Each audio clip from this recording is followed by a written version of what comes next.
La Red Independiente presenta Noticias 1. Esta noche en Noticias 1, un menor de edad muerto y otro herido en combates en Guaviare fueron reportados por el ejército como miembros de las disidencias. Más de 1.000 empleados civiles del Ministerio de Defensa quedarán sin puesto en pandemia y después de más de 20 años de trabajo. 111 pacientes críticos de COVID en fila para cama UCI en Medellín. El Día de las Víctimas en el Congreso, la nueva procuradora pidió eliminar las curules que les otorgó a ellas el acuerdo de paz. La jueza del proceso Uribe resultó ser más firme que 9 abogados conocidos por su beligerancia. Y en los deportes, Germán Arango. Mónica María Camila Osorio clasificó a la gran final de la Copa Colsanitas y mañana estará disputando su primer título en el circuito profesional del tenis femenino. Qué bien por la colombiana. Dejó escapar el Medellín la oportunidad de seguir peleando por la clasificación tras su empate y como local frente al colero Alianza Petrolera. Y el clásico del fútbol español fue para el Real Madrid, 2-1 sobre el Barcelona, tremendo aguacero y tremenda polémica arbitral también. Aquí lo que organizó los funcionarios se ha respetado los protocolos de seguridad.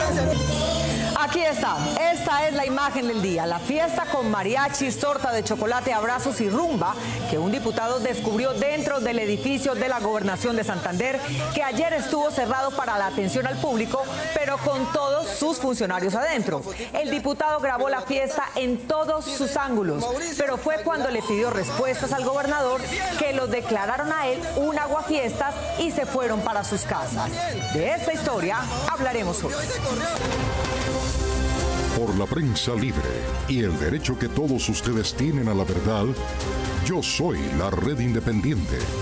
Presenta Noticias 1 con Mónica Rodríguez y Germán Arango. Buenas noches y bienvenidos a la mejor información del fin de semana. Agradecemos nuevamente a nuestros backers por sus aportes y apoyar el periodismo independiente de Noticias 1. Si quieren seguir haciendo sus aportes, pueden ingresar a baki.co/inclinada la Red Independiente o pueden escanear el código QR que aparece en sus pantallas. Empezamos. Después de que el ejército reportara la captura de un supuesto miembro de las disidencias y la muerte de otro, el padre del fallecido denunció que ambos eran menores de edad y que no eran guerrilleros. Carlos Cárdenas. Mónica, según el padre denunciante, el menor muerto tenía 16 años y medio y el herido 17. En el desarrollo de esta operación se logra la neutralización de dos sujetos. Uno de ellos muere en el desarrollo de la operación militar y el otro sujeto queda herido.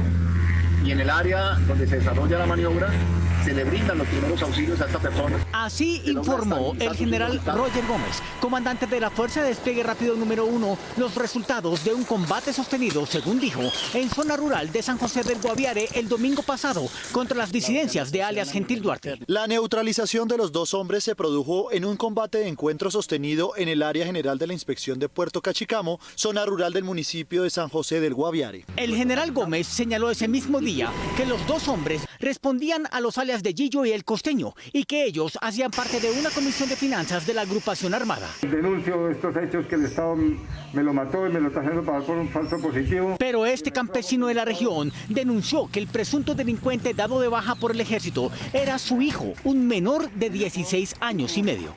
Y reclamo que el Estado me responda por mi hijo, que era un menor de edad, el cual no tenía por qué haberme quitado la vida. Siento que es un niño honrado, juicioso y trabajador. Fernando, el campesino denunciante, reitera que su hijo no era miembro de ninguna banda y que trabajaba en fincas ordeñando, purgando y arriando vacas. Ahora, venciendo su dolor, tiene que dedicarse a buscar dinero para trasladar el cuerpo de su hijo a su pueblo natal con el fin de darle sepultura.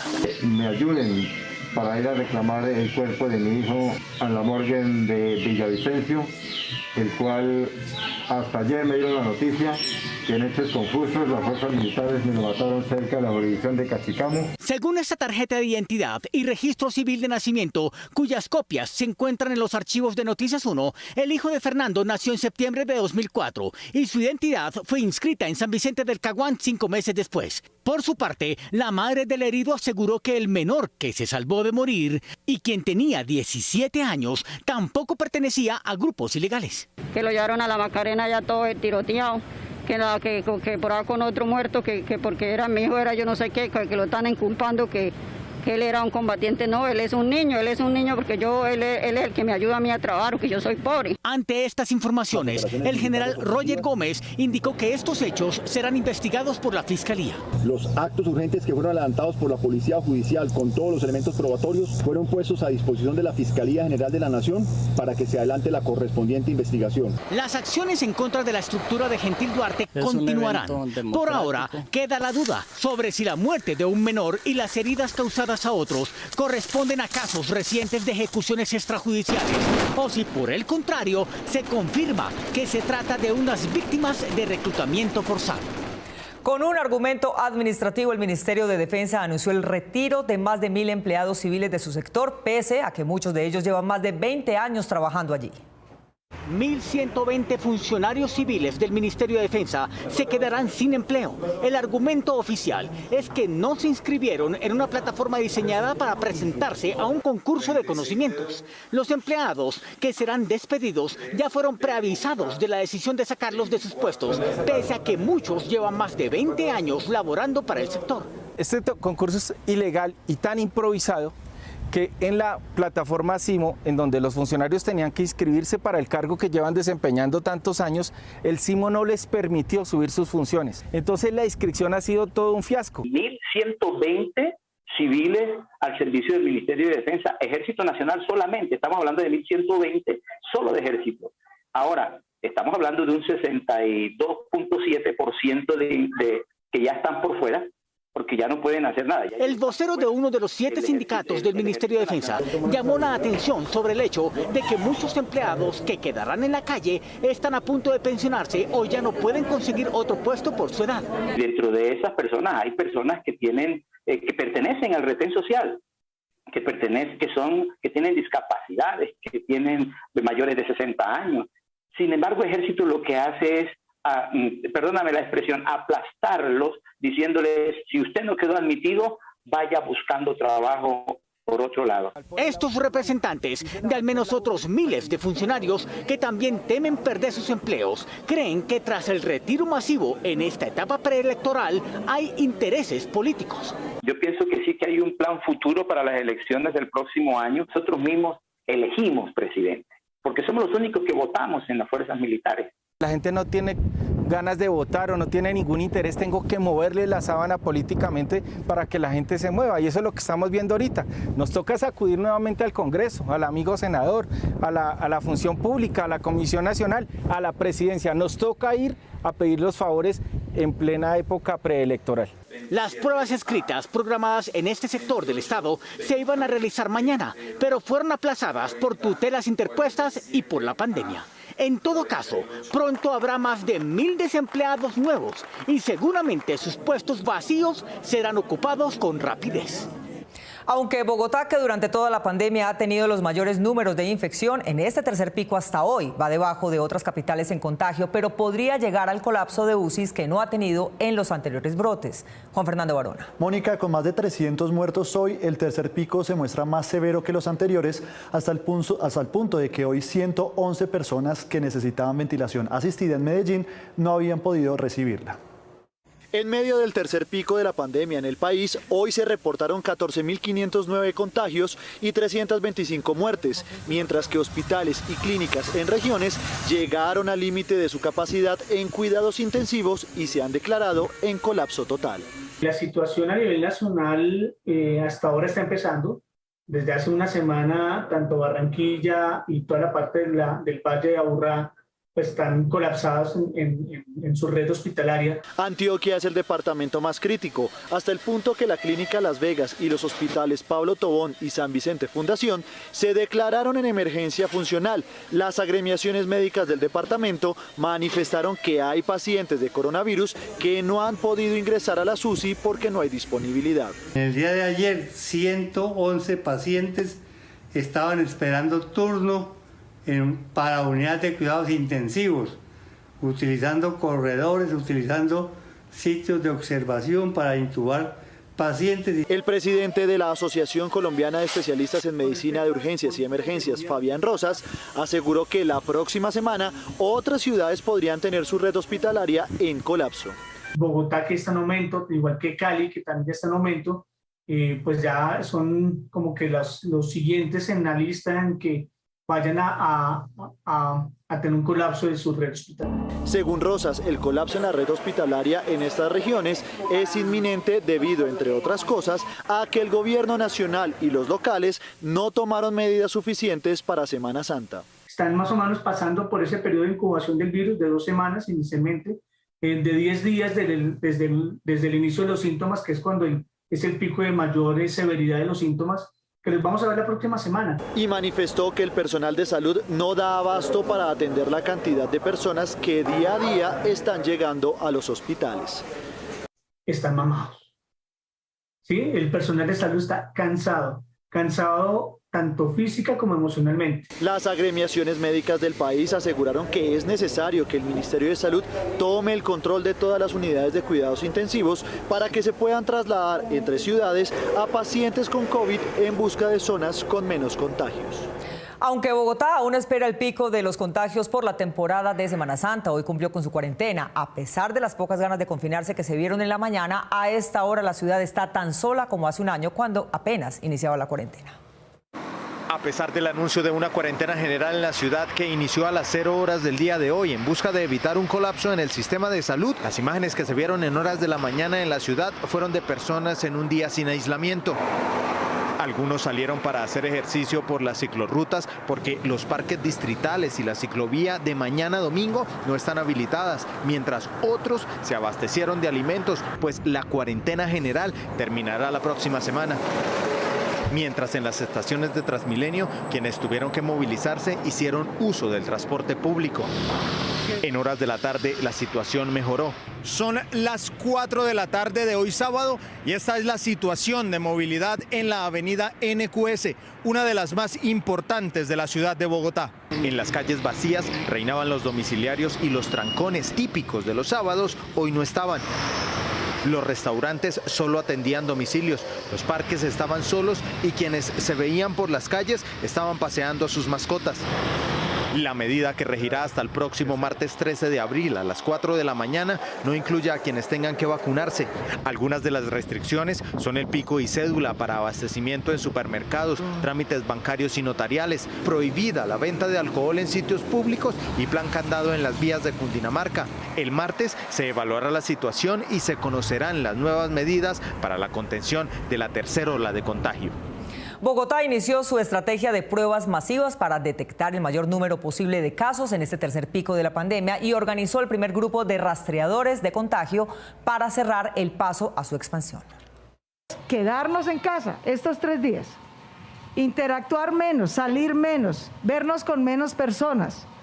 Estar solo con nuestra familia en casa. Con el propósito de sacar rédito de estos 3 días de cuarentena general en Bogotá, la Secretaría de Salud del Distrito y la alcaldesa de Bogotá, Claudia López, recorrieron algunos de los puntos a donde los ciudadanos pueden asistir sin ningún tipo de restricción para realizarse pruebas PCR COVID, vacunación y rastreo de contactos. Si usted tiene síntomas o si simplemente tiene dudas y quiere tener la oportunidad de tomarse una prueba PCR sobre COVID, por favor, vaya y se la toma. No hay ninguna restricción y por el contrario, tenemos habilitados 86 puntos de toma de pruebas con las diferentes EPS de nuestra ciudad. Una vez realizada la prueba, lo primordial es aislarse hasta que le entreguen el resultado, que podría ser entregado en 72 horas. Vamos a hacer un esfuerzo enorme con los 32 laboratorios que tiene Bogotá procesando pruebas para... Usualmente el resultado de una prueba se toma 96 horas. Estamos haciendo una operación flash con todos que organizamos esta semana a ver si logramos entregar el resultado en 72 horas. A esto se le suman 2.000 personas dispuestas en call center para hacer rastreo de contactos. Para que hagamos el respectivo rastreo y tratar de identificar a la mayor cantidad de gente que pueda tener riesgo de estar contagiada, dejarla en casa de manera tal que el martes volvamos a salir. La vacunación tampoco tiene restricción. Este fin de semana se sigue aplicando primera dosis a personas mayores de 70 años por parte de todas las EPS por agendamiento, segunda dosis a personal de primera línea y primera dosis a personal de salud de segunda línea con el último dígito de la cédula. Es la mejor metodología que tenemos para salir de la pandemia. Tenemos toda la ilusión de recibir más y más vacuna del gobierno nacional. algunos pequeños embudos que hemos tenido con algunas dosis deberán superarse esta semana con la llegada de más vacunas. Toda la información que requiera sobre puntos de pruebas PCR gratuitas y agendamiento de vacunación lo puede consultar en bogotá.gov.co. Gran oposición despertó un decreto firmado por el ministro de Justicia y del presidente Duque en que ellos mismos escogen el juez que estudiará las tutelas contra el gobierno. Eduardo López Júquer. Mónica, congresistas de varios partidos anunciaron su oposición a ese decreto por considerarlo autoritario y ya lo demandaron. La acción de tutela es una herramienta importante. Esta semana, el ministro de Justicia, Wilson Ruiz, sorprendió con el anuncio de un decreto expedido y firmado por él, Iván Duque, en que se ordena, entre otras cosas, que el único juez que puede estudiar las tutelas que los ciudadanos presenten contra el presidente o contra cualquier entidad del gobierno en materia de seguridad nacional y de erradicación de cultivos ilícitos, a partir de ahora, es el Consejo de Estado. Será antidemocrático. De esta manera, el Ejecutivo recorta drásticamente la posibilidad de que juzgados y tribunales de los territorios fallen quejas de la gente del común, por ejemplo, cuando se opone a las fumigaciones aéreas con glifosato en sus regiones. Congresistas de varios partidos se opusieron de inmediato a las intenciones del gobierno que calificaron de autoritarias. Manifestamos la extralimitación de poder, de funciones que está cometiendo el presidente Duque del Ejecutivo al pretender modificar de manera arbitraria el procedimiento ante el trámite de las tutelas, derecho fundamental de los colombianos. El ministro Ruiz defendió el decreto. En procura de preservar la seguridad nacional, las acciones de tutela dirigidas con las actuaciones del presidente de la República, así como las políticas, programas o estrategias del gobierno nacional, serán repartidas para su conocimiento en primera instancia al Consejo de Estado. El senador de la U, Roosevelt Rodríguez, calificó la medida como inconstitucional, además de advertir intenciones autocráticas en su expedición. El decreto que limita el ejercicio de la acción de tutela contra los actos abusivos del gobierno central solo ante el Consejo de Estado es un exabrupto jurídico, es inconstitucional, limita, restringe, anula la posibilidad del control ciudadano desde las regiones. En mi criterio, este decreto es una demostración más del autoritarismo del que ha hecho gala este gobierno. En el mismo sentido se pronunció el representante Germán Navastalero, quien también es abogado. Pero no es democrático porque está alejando al ciudadano de su juez. Cuando usted manda de Tumaco su tutela a Consejo de Estado, la está demorando, la está dilatando. El ex procurador Fernando Carrillo, quien se encuentra en Boston realizando una investigación académica, se pronunció en su cuenta de Twitter. Socavar la fuerza de la tutela en los territorios es comenzar a desmantelarla para degradar esos derechos. Aunque muchos otros parlamentarios no se han pronunciado, se anticipa gran oposición política a la pretensión oficial de este decreto, que ha sido calificado como el de la autoelección del juez de la presidencia. Esteban Hoyos, el profesor de Derecho Constitucional de la Universidad EAFIT de Medellín, sostiene que el presidente Duque sí violó la Constitución, tratando de conseguir un juez de tutela que fuera más benigno que los que le han tocado. Además de los políticos, también los académicos y los constitucionalistas rechazaron el decreto del Ministerio de Justicia en que se limita el conocimiento de las tutelas contra la presidencia de la República al Consejo de Estado. Este decreto es un decreto claramente inconstitucional.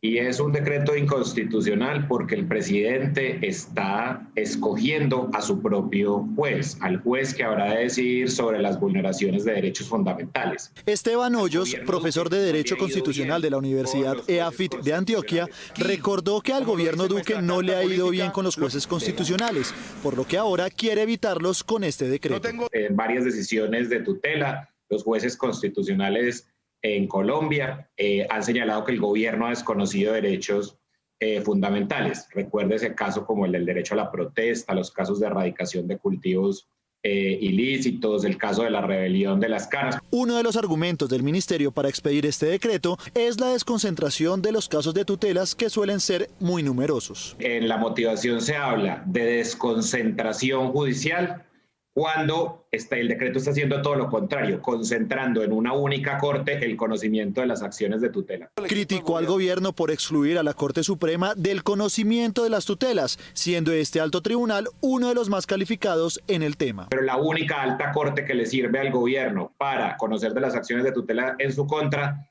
es el Consejo de Estado.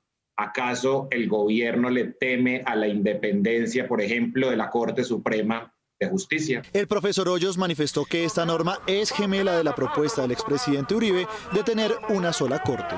Se parece mucho, de hecho, a la propuesta de tener una sola corte, como siempre ha querido el uribismo y el partido de gobierno. Organizaciones de derecho constitucional y expertos constitucionalistas demandarán ante el mismo Consejo de Estado el decreto.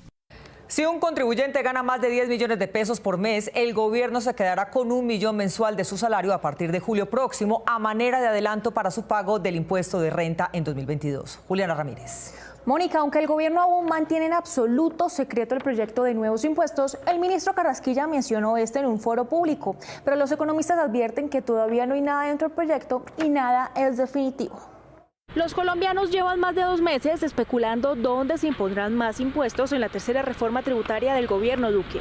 Y aunque aún no se conoce el articulado que se presentará al Congreso, el ministro de Hacienda, Alberto Carrasquilla, dio a conocer esta semana de dónde saldrán los recursos. Las pensiones desde 7.666.000 pesos pagarán impuestos. Muchos países de la OCDE aplican impuesto a las pensiones. Entonces, ¿es conveniente este impuesto? Claro que sí, pero es más conveniente hacer una reforma que quite los subsidios del régimen de prima media. Aunque la Corte Constitucional tumbó el impuesto solidario que creó el gobierno para financiar el FOME, el fondo usado para la pandemia, que consistía en descontar un porcentaje a los salarios altos de funcionarios del Estado, esta vez revivirá la idea para todos los empleados públicos y privados que ganen más de 10 millones de pesos. Entre julio y diciembre de 2021 deberán pagar 10% de su salario. En solidaridad puede ser conveniente, sobre todo como lo propone el gobierno, y es casi que un adelanto al impuesto de renta porque luego se descuenta. En renta se busca una ampliación de la base gravable empezando con trabajadores que ganen desde 2.583.000 pesos mensuales, los cuales pagarían 100.000 pesos al año. Respecto al IVA, Carrasquilla dijo que se eliminaría la categoría de exentos y con ello se espera aumentar el recaudo del 39% al 46%. Impuestos al IVA son impuestos regresivos. Mi pregunta es, ¿puede el país en este momento tener más regresividad a unos sectores que están tan golpeados cuando puede usar impuestos progresivos, que son los impuestos de renta, de dividendo, impuestos al capital? En lo revelado por el ministro de Hacienda se plantea un aumento de la tarifa al impuesto al patrimonio y de dividendos, este último pasando de 10% a 15%. Pero no es claro si en esta reforma se hará algo con la evasión de las personas de más altos ingresos, que entre otras se está dando cuando en vez de repartir en su totalidad dividendos, hacen recompra de acciones generando ganancias ocasionales que implican menos impuestos. Las empresas se les da pasito, solamente se espera que recauden 3 billones adicionales y tiene muchas exenciones la economía naranja, que es la favorita del presidente Duque, sector agropecuario y sobre todo los hoteles. Según Carrasquilla, quien tramita una reforma tributaria mientras hace campaña para llegar a la presidencia del Banco de Desarrollo de América Latina, CAF, habrá reducción de renta para las personas jurídicas. Los beneficios a la construcción de hoteles irán hasta 2025, se mantendrá el descuento al IVA de bienes de capital y el 50% del impuesto del ICA. Los padres de un joven de Ipiales están a punto de irse a buscarlo a Yarumal, Antioquia, donde estaría forzadamente reclutado por una banda criminal, según les ha podido decir en los pocos mensajes que pudo enviar. Jonathan vivía en Ipiales con sus padres, pero el año pasado, al cumplir 18 años, decidió emigrar a Ecuador en busca de trabajo. Él decía, no papá, no mamá, yo no aguanto esta presión de estar encerrado, de estar, me voy a volver loco. Voy a buscar horizontes, y él decidió irse por la trocha hacia Perú. Estando allá, tuvo diferentes trabajos, pero nunca dejó de cantar. Es su sueño. Nunca ando clean, siempre drogado, sin cojones me mantienen, ninguno no mantiene, los colegas de época me cuando te prefieren. Le dijo a sus papás que había conocido a un joven de Medellín al que le decían el Paisa y que juntos volverían a Antioquia porque este le prometió contactarlo con una disquera. Él se comunicaba mucho y publicaba mucho por Facebook y fotos, y mira, estoy aquí, nos llamaban. El paisa y él emprendieron el camino de vuelta a Colombia en noviembre y sus padres no tuvieron más noticias de él. Hasta hace una semana que publicó en Facebook que había sido reclutado. Me disculpan, no me reporté, pero lastimosamente estoy reclutado hasta nuevo aviso. Un día después de la publicación se comunicó por mensajes directos. Mamá, estoy en un pueblo de Antioquia reclutado por la guerrilla. También le escribió a su hermana un mensaje parecido. No les había podido escribir porque estaba en el monte, estoy de permiso en un pueblo, se llama Yarumal, Antioquia. Janet le escribió preguntando más detalles.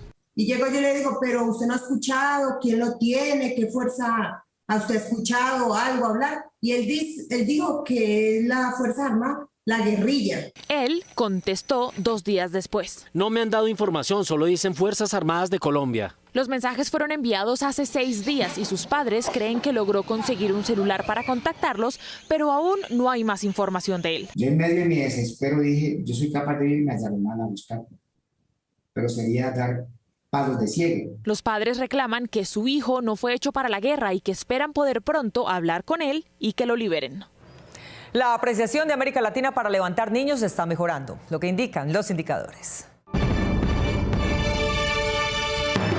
En el índice de mejores países para criar a los niños de la revista US News and World Report, Brasil subió del puesto 27 al 25, Costa Rica del 31 al 27, Argentina del 30 al 28, Chile del 42 al 36, Panamá del 50 al 46 y Colombia del 51 al 47.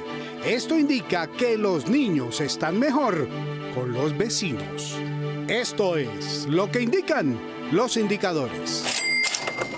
La nueva pretensión de la Procuraduría para que a las víctimas del conflicto se les nieguen los derechos que consiguieron en el acuerdo de paz y por determinación del Congreso es interpretado como otra acción de su partido para volver añicos los acuerdos y la paz en Colombia.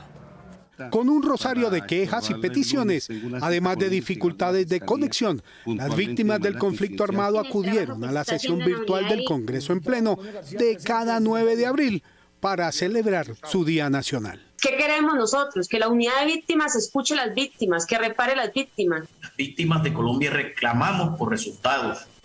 Los sobrevivientes del conflicto nos sentimos olvidados en los territorios. El CISBEN 4 nos caracterice como población víctima del conflicto armado. En medio de los discursos, los sobrevivientes del conflicto recordaron que aún hay pendientes en el cumplimiento de los acuerdos de paz. Abren el tema de las 16 curules. Se han violado los bloques constitucionales, el artículo 93 y 94 de la Constitución Política de Colombia. ¿Sí? Se nos han violado esos derechos. Entonces, lo más importante para otras víctimas del conflicto armado en este momento es el derecho a la participación. El jueves pasado, como antesala a la conmemoración del Día de las Víctimas, la Procuraduría le pidió a la Corte Constitucional no reconocer el derecho de las víctimas a la representación política con la creación de las 16 circunscripciones transitorias de paz en la Cámara de Representantes, en contravía de lo señalado por la misma Procuraduría 1 año y 5 meses atrás en el Consejo de Estado. Declarar la nulidad del acto verbal del 6 de diciembre de 2017, proferido por el presidente del Senado de la República por ser contrario, entre otros, al artículo 134 constitucional, al acto legislativo 01 de 2016, en concordancia con el 375 constitucional y 117 de la Ley Quinta de 1992. Defensores del acuerdo de paz y promotores de la representación de las víctimas calificaron la petición de la Procuraduría como una nueva forma de hacer trizas la paz. Escoger el Día Nacional de las Víctimas para pedirle a la Corte Constitucional que niegue las 16 curules es, además de un daño, una ofensa, es la banalidad del mal. La representante a la Cámara, Juanita Guberti, por su parte, les pidió al gobierno y a la Procuraduría cumplir la Constitución y el acuerdo de paz. Es fundamental que nos tomemos en serio el acuerdo de paz, poniendo a las víctimas en el centro y destinando los recursos y los esfuerzos necesarios para satisfacer de manera mucho más rápida los derechos de todas las víctimas del conflicto armado. Según parlamentarios de distintas tendencias que le hacen seguimiento a la implementación de la paz, por la lentitud en la gestión del gobierno, solo el 15% de los 9 millones de víctimas ha recibido reparación efectiva. Luego del golpe de Estado, arresto masivo de periodistas, la detención de la presidenta electa y la toma de las sedes de gobierno, los militares de Myanmar cuentan hoy 840 víctimas y hoy la masacre de 82 protestantes. Sara Sepúlveda. Mónica, las imágenes muestran a los militares disparando granadas de fusil contra los manifestantes y la persecución a los médicos que intentan socorrer a los sobrevivientes, mientras la ONU pide acciones urgentes para evitar que el país entre en caos total. Por estos ataques del ejército a los ciudadanos se reportaron hoy 80 muertos, asesinados entre el jueves y el viernes, pero salieron a la luz hoy a causa de los constantes cortes de internet en el país. De momento se tiene el registro de 320 personas asesinadas por el ejército desde febrero y testigos manifiestan que los uniformados disparan a los médicos que intentan asistir a los heridos. El ejército del país amontona los cuerpos y se los lleva en sus vehículos. La población pide ayuda internacional. El pasado 1 de febrero hubo un golpe de Estado en Myanmar, antes Birmania, y el ejército proclamó que ocupará el poder hasta las próximas elecciones. El país volvió a ser gobernado por el ejército, el cual salió del poder en 2011, y en los 2 últimos meses la situación diaria es esta: militares invadiendo las calles, mientras los ciudadanos se esconden y algunos protestan. Pese a los constantes ataques del ejército a la ciudadanía, esta se ha manifestado contra la dictadura y ha intentado hacerle frente con rifles caseros y palos. Ya regresamos con la fiesta COVID de la Gobernación de Santander. Este es Noticias 1, la red independiente. La jueza a cargo de la preclusión que la Fiscalía tramita a favor de Álvaro Uribe sorprendió primero a la defensa al reconocer como víctima provisional a la exesposa del testigo principal en contra del expresidente Uribe, y después cuando puso en su sitio a todos los abogados que intervinieron en la audiencia. Álvaro Uribe, abro comillas. En el segundo día de la audiencia del caso Uribe, que se realizó ayer y que duró casi 7 horas, había 2 mujeres y 13 hombres relacionados con el proceso. Ellas resultaron ser el eje del debate en que se trenzaron los abogados presentes: Deyanira Gómez, expareja del testigo contra el expresidente Juan Guillermo Monsalve, y la jefa de la audiencia, jueza 28 penal, Carmen Elena Ortiz Raza, quien desde el principio tomó las riendas y manejó las personalidades de todos. Como directora de la audiencia, le voy a solicitar que me deje decir. La jueza Ortiz inició dejando claro que el marco judicial del proceso Uribe es el que ya elaboró la Corte Suprema en 2 de sus salas, y añadió que las evidencias recogidas en el alto tribunal conservan su vigencia pese a haber pasado a conocimiento de la Fiscalía por la renuncia de Uribe al Senado. Necesariamente las pruebas recaudadas por la Sala Especial de Instrucción pasan a tener una connotación de elementos materiales probatorios. Fue su primer acto de autonomía frente a la defensa del expresidente, pero también frente a quienes se oponen a su preclusión, anunciada anticipadamente por el fiscal del caso, Gabriel Jaimes. Reconocer la calidad de víctima de manera provisional a Deyanira Gómez Sarmiento. Segundo, negar el reconocimiento en calidad de víctima a Gonzalo Guillén Jiménez. La audiencia subió de tono por ratos, pero la mano de hierro de la togada mantuvo las cosas en orden. Debería ir inicialmente la intervención de la víctima y después sin intervención. Ministerio Público que precisamente está atravesándose en el derecho a acceder a la justicia. No voy a correr traslado a las partes para que me digan qué tengo que hacer. Después le llamó la atención al apoderado del procesado, abogado Granados. Tengo una moción de orden. Doctor, con todo respeto, lo que pasa es que ustedes 3 interponen recurso de apelación frente al reconocimiento que efectuó el despacho. Interrumpió también en 3 oportunidades al apoderado del periodista Gonzalo Guillén, quien también pidió ser reconocido como víctima sin lograrlo por el momento. Limítese a sustentar el recurso de apelación. No es mi costumbre interrumpir a las partes. Yo soy muy respetuosa frente a las intervenciones. El clima subió de grados cuando el exfiscal general Eduardo Montealegre anunció que su intervención sería larga. El pool integral de la defensa de Álvaro Uribe son interpretaciones que violan, manifiestan... Sería una moción de orden, porque aquí está siendo irrespetuoso el abogado Montealegre, que se defiende a sí mismo. Aquí hay que respetar a todos los intervinientes. Aquí no hay ningún pool de la defensa distinta al que yo represento. Cuando el turno fue para el abogado Lombana, suplente en la defensa de Uribe, él se refirió no al proceso, sino a las redes sociales. Pero que vengan a descalificar el rol suyo como juez, señoría, en unos trinos. Por última vez, les solicito que intervengamos todos de manera respetuosa. Si aquí se dice que no hay orden, creo que sí he estado dirigiendo la audiencia. El senador Cepeda, víctima también reconocida en este proceso, dio al término de la audiencia su concepto sobre el carácter de la jueza. Pues ha sido impecable, hemos evidenciado que hay garantías. La Sala Penal del Tribunal de Bogotá será la que decida en segunda instancia si el reconocimiento como víctima de la expareja del testigo Monsalve se conserva y si la negativa de tal calidad para el periodista Guillén se confirma o se revoca. Mientras ese tribunal toma la decisión, la audiencia Uribe queda suspendida. La pandemia ha dejado que los índices de natalidad de varias regiones y países sean negativos, es decir, que han tenido más muertos que nacidos este año, y de Contera se ha convertido en otro obstáculo para la procreación.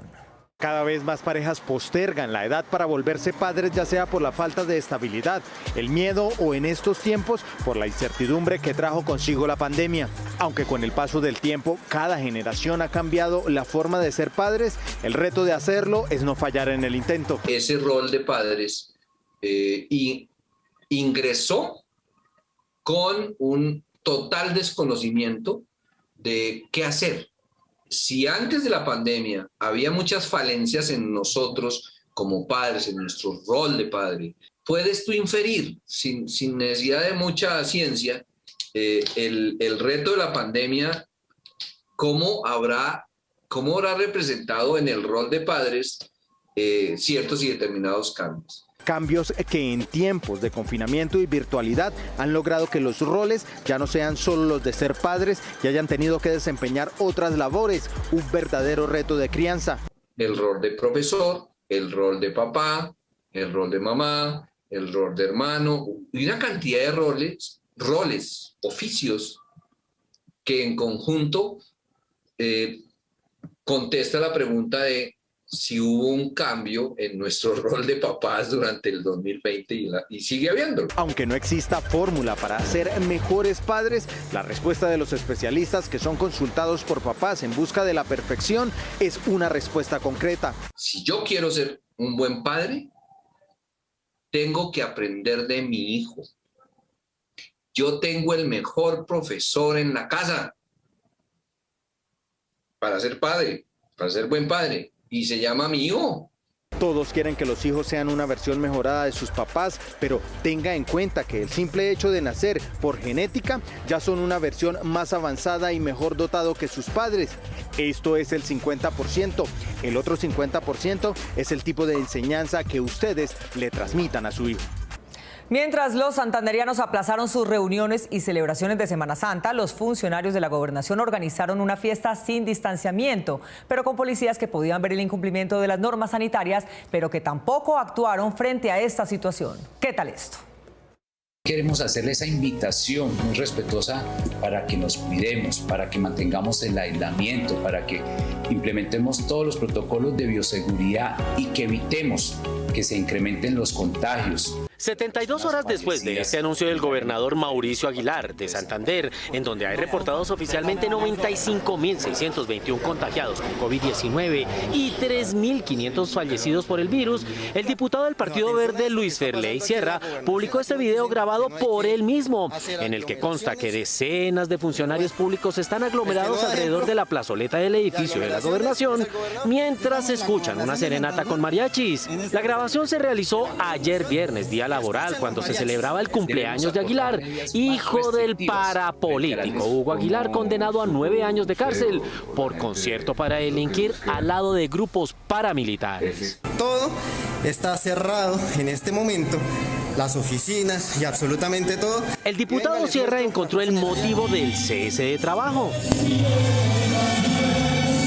Por lo menos 200 empleados de la gobernación se veían en la plazoleta. El cumpleaños del señor gobernador Mauricio Aguilar Hurtado. El osado diputado caminó por todos los corredores mientras narraba con habilidad de locutor lo que estaba presenciando.